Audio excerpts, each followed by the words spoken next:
the lion, the hyena, and the clever fox. Long ago, in a wide and dusty land where the sun burned hot over the savanna, there lived many wild animals. The plains seemed endless. Tall yellow grasses bent and whispered under the wind. And in the rainy season, the smell of wet soil rose into the air and drifted for miles.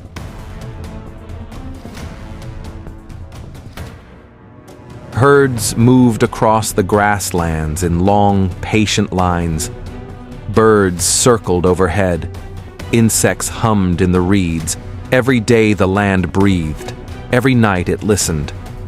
Among the creatures of that land, there was one whose name carried more weight than all the others: the lion. He was not merely another animal among animals.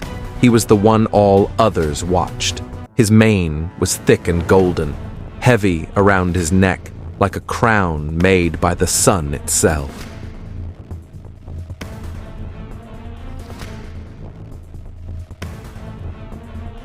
Birds burst into the air at the sound of it. Small creatures fled into burrows. Even the boldest animals lowered their heads when the lion passed. He was known by all as the King of the Wild. No one had formally given him that title. No meeting had been held beneath a tree. No vote had been cast. The title had simply grown around him because it fit too perfectly to deny. In a region where the grasses grew shorter and the shrubs thicker, many animals lived together in an uneasy peace. They were never truly equal, and they were never truly safe. But they shared the same sun, the same wind, and the same hunger. There were hyenas with sharp eyes and restless laughter. There were foxes, light-footed and observant. Jackals moved in the shadows. Vultures waited patiently in the sky for the work of others to be finished. Everyone wanted to eat. Everyone wanted to survive. And as in all places where survival matters most, wisdom and danger walked side by side. One day, they found a camel. That camel belonged to all of the wild animals. The others formed a rough circle around the carcass. No one spoke first. They all knew a problem had arrived with the feast. The lion asked, who would divide the meat? Everyone had helped in some way, or at least believed they had. Some claimed the right to eat because they had been there from the start. Some because they had smelled the camel first. Some because hunger itself felt like a kind of labor. But beyond all that stood a deeper truth. No one wanted to anger the lion. The fox stood still and watched everyone else. Her eyes moved carefully. She knew that what happened next might matter more than the hunt itself.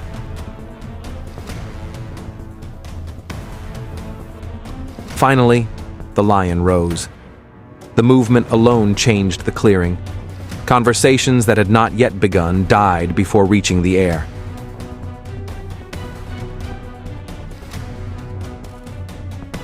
The lion looked slowly around the group.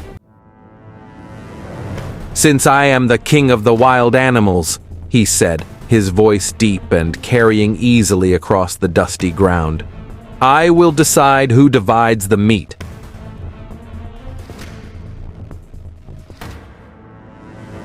The lion's eyes traveled from face to face until they settled on the hyena.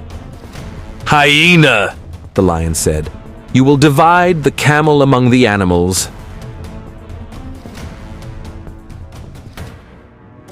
The hyena stiffened.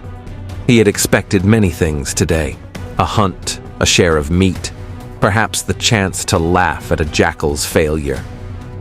He had not expected responsibility. Still, he stepped forward. His legs felt less steady than he wanted them to. He tried not to show it. He kept his head lifted, though not too high. He approached the camel carefully, as if its stillness itself might accuse him of something. The scent of blood filled his nose. He could feel the lion's gaze on him like heat. Behind him, the others watched with the silent greed of those hoping someone else will take the risk of speaking first. "My king," the hyena said, trying to keep his voice from trembling. "I believe the best way to divide the camel is this." The animals leaned closer. "The lion should take half of the camel," the hyena continued, "and the rest of the animals can share the other half." The moment the words left his mouth, the air changed. The lion's expression hardened. His eyes narrowed, not in thought, but in offense. His ears tilted slightly backward. His upper lip lifted just enough to reveal the edge of a tooth. The king of the wild had been offered half. Half. The idea itself was an insult. No one spoke. No one breathed loudly. Even those who had secretly hoped the hyena's division would stand now knew they had wished too boldly. The lion did not warn him. He did not explain his displeasure. He did not offer a second chance. Such things belong to equals, and the lion had never believed himself surrounded by those. Without warning, he lifted one massive paw and struck. The blow landed with brutal speed. The hyena cried out and stumbled sideways, his body twisting beneath the force. Claws tore through fur and skin. Blood marked his fur.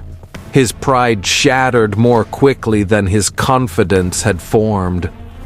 The other animals recoiled. No one rushed to help him. Compassion often dies young where power rules openly. The lion growled softly. It was not a roar. It was worse. Then he turned again and looked across the group. The lion's gaze moved on. Then it stopped. On the fox was small compared to the lion. Everyone knew that. Her body held none of his obvious power. She did not have his weight, his mane, or his claws, but the fox had something else. And in the wild, it was sometimes more valuable than strength. She knew that in dangerous moments, survival belonged not just to the strong, but to those who understood the strong. "Fox," the lion said. The fox stepped forward. She did not hurry. She did not drag her feet either. Her pace was measured, calm, and careful enough to show respect without showing terror. She had seen what happened to the hyena. She had understood it immediately. The lesson lay bleeding behind her in the dust. "Yes, my king," she said. "You will divide the meat," said the lion, "and you must divide it fairly." The word fairly rippled through the crowd. Some animals almost dared to hope again. This was not about fairness as the herd animals understood it. This was not a lesson in kindness, nor in balance, nor in shared reward. This was about power. "My king," she said, her voice calm and even, "the camel can be divided in a very simple way." The lion leaned forward slightly. "Speak," he said. The fox raised a paw and gestured toward the camel. "If I divide the camel into 2 parts," she paused, "1 part will be your lunch, my king." For a moment, nothing happened. Then the lion's expression changed. A slow smile spread across his face. The fox continued, steady and composed. "And the other half," she said, "will be your dinner, my king." The lion's head lifted higher. Pride widened his chest. He did not interrupt her. He wanted to hear the rest. Around them, the other animals felt hope slipping away, but none dared react yet. The fox spoke her final line clearly. "So the whole camel is yours." The silence that followed was not the same silence that had followed the hyena's words. This silence was made of realization. The lion laughed. It was a deep, booming laugh, rich with pleasure and self-approval. It echoed across the savanna and bounced lightly from the scattered trees. "Fox," the lion said, still smiling, "you have divided the meat wisely." The fox remained calm. "My king," she said, "I've only named what is already yours." The lion liked that answer even more. He stepped forward and placed one heavy paw on the camel's body. The message was plain enough to need no repetition. The feast belonged to him. No one challenged it. No one even looked as though they might. They had all seen the hyena fall. They had all heard the lion laugh. Resistance had no path forward now. The other animals watched until the lion disappeared beyond the grasses. Only then did anyone begin to breathe normally again. Then the noise returned all at once.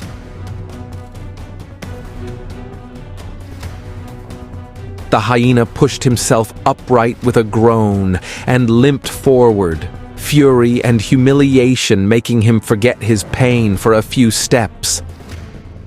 "Yes," said another animal, emboldened now that the lion was gone. "We all helped bring down the camel." "You gave us nothing," said a jackal bitterly. The fox looked at each of them in turn. Then she looked directly at the hyena's bleeding side. "Did you not see what happened to him?" she asked. The group fell silent. The fox continued quietly. "This was never about dividing the meat." The animals stared at her. "It was about understanding power.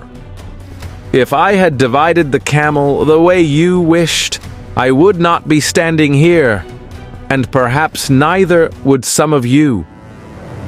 The fox turned and began to walk away. And from that day forward, they remembered an important lesson. Just because you can do something does not mean you should.